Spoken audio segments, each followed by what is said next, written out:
नमस्कार, मैं श्रेया और आप देख रहे हैं बातें यूपी की। मैं हाजिर हूं उत्तर प्रदेश की 10 बड़ी खबरों के साथ।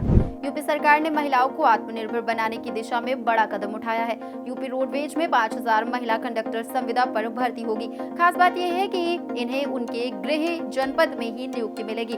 भर्ती प्रक्रिया 8 अप्रैल से शुरू हो रही है, जिसमें राज्य भर में रोजगार मेले लगाए जाएंगे। चयनित महिलाओं को ट्रेनिंग भी दी जाएगी, जिसका खर्च राज्य सरकार और केंद्र की योजनाएं मिलकर उठाएंगी। इच्छुक उम्मीदवार www.upsrtc.com पर ऑनलाइन आवेदन कर सकती हैं। ये पहल महिलाओं को सुरक्षित, सम्मानजनक और स्थायी रोजगार देने की दिशा में एक सराहनीय कदम है। 6 अप्रैल को अयोध्या में रामनवमी पर्व पहली बार दीपोत्सव के साथ भव्य रूप में मनाया जाएगा।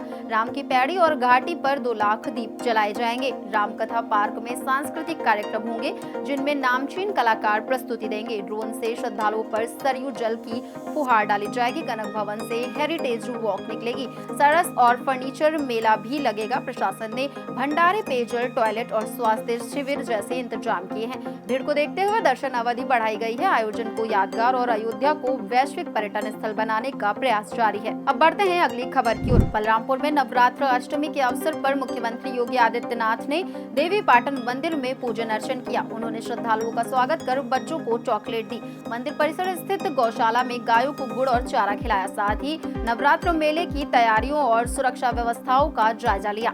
सुरक्षा के दृष्टिकोण से मंदिर क्षेत्र में विशेष बंदोबस्त किए गए थे। इस दौरे के दौरान सीएम योगी ने स्थानीय जनप्रतिनिधियों और बीजेपी नेताओं से भी मुलाकात कर विकास योजनाओं पर चर्चा की।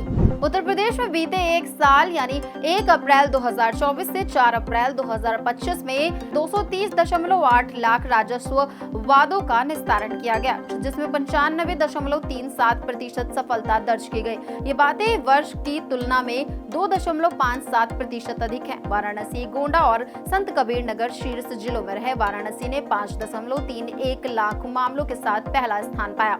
लंबित मामलों में भी 3.9 लाख की कमी आई। लखनऊ, प्रयागराज और गोरखपुर जैसे जिलों में भी बड़ी प्रगति दर्ज की गई।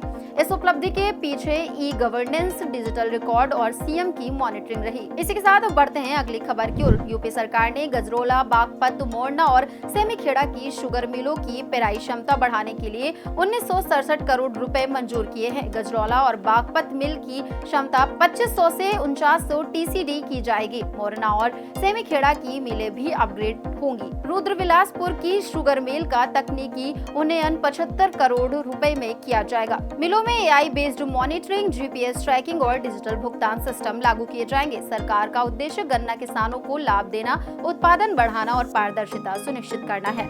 उत्तर प्रदेश के स्वास्थ्य कर्मियों के लिए खुशखबरी है। डॉक्टरों सहित विभिन्न संवर्गों के कर्मियों को इस माह पदोन्नति का लाभ मिलेगा। प्रमुख सचिव पार्थ सारथी सेन शर्मा ने सभी लंबित प्रमोशन मामलों की समीक्षा कर 30 अप्रैल तक डीपीसी पूरी करने के निर्देश दिए हैं। लेवल 1 से लेवल 2 की डीपीसी 22 अप्रैल को लोक सेवा आयोग में होगी, जबकि लेवल 2 से लेवल 3 के प्रस्ताव 15 अप्रैल तक भेजे जाएंगे। दंत संवर्ग की नियमावली में भी बदलाव की प्रक्रिया शुरू हो गई है। 10 अप्रैल तक शासन को प्रस्ताव भेजा जाएगा। महाकुंभ 2025 के बाद संगम जल की अंतर्राष्ट्रीय मांग बढ़ी है। प्रयागराज की जसरा नारी शक्ति महिला प्रेरणा संकुल समिति ने 1000 बोतल गंगा जल जर्मनी भेजा, जिसमें स्वामी अवधेशानंद गिरी की भूमिका रही। ये जल 250 ml की कांच की बोतलों में पैक किया गया। महाराष्ट्र के नागपुर से 50,000 बोतल का ऑर्डर मिला, जिसे 500 ml बोतलों में भेजा गया। असम से संत राजा रामदास टैंकर लेकर संगम पहुंचे और जल भरवा कर ले गए। महिला समूह द्वारा पैकिंग और आपूर्ति की जा रही है। ये पहल आस्था, आत्मनिर्भरता और वैश्विक संस्कृति का अद्भुत संगम बन रही है। अब बढ़ते हैं अगली खबर की ओर। वक्फ संशोधन बिल पर राष्ट्रपति की मुहर से पहले ही यूपी सरकार सक्रिय हो गई है। बिना कागजात वाली वक्फ संपत्तियों का ब्यौरा गुपचुप तरीके से इकट्ठा किया जा रहा है। भाजपा नेता मोहसिन रजा ने जांच और गलत तरीके से वक्फ की गई संपत्तियों को जब्त करने की बात कही है। सुन्नी वक्फ बोर्ड ने बिल के प्रावधानों का विरोध करते हुए इसे अराजकता बढ़ाने वाला बताया था।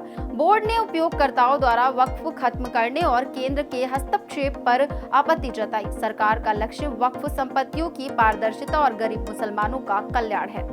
नोट बरामद मामले में घिरे जस्टिस यशवंत वर्मा ने शनिवार को इलाहाबाद हाईकोर्ट में न्यायाधीश के रूप में शपथ ली।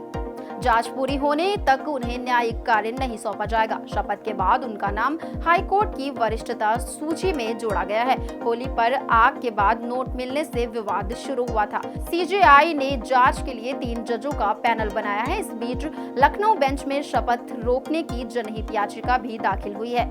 याचिका में शपथ और ट्रांसफर नोटिफिकेशन को चुनौती दी गई है। जांच पूरी होने तक मामला संवेदनशील बना रहेगा। अब चलते चलते एक नजर डाल लेते हैं उत्तर प्रदेश के मौसम की ओर। 8 अप्रैल से यूपी में नया पश्चिमी विक्षोभ सक्रिय होगा, जिसमें 10 अप्रैल तक कई जिलों में हल्की बारिश की संभावना है। इससे लोगों को तेज गर्मी से राहत मिलेगी। फिलहाल प्रदेश में लू जैसे हालात हैं।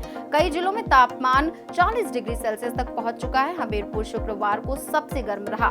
लखनऊ में तापमान 40 डिग्री सेल्सियस तक पहुंचने का अनुमान है। मौसम विभाग के अनुसार 5 से 7 अप्रैल तक तापमान में और बढ़ोतरी होगी। इसके बाद गिरावट संभव है। बारिश के साथ न्यूनतम तापमान में भी हल्की वृद्धि की संभावना जताई गई है। तो ये थी दिन भर की 10 बड़ी खबरें। ऐसी ही खबरों को देखने के लिए देखते रहें और करते रहें बातें यूपी की। धन्यवाद।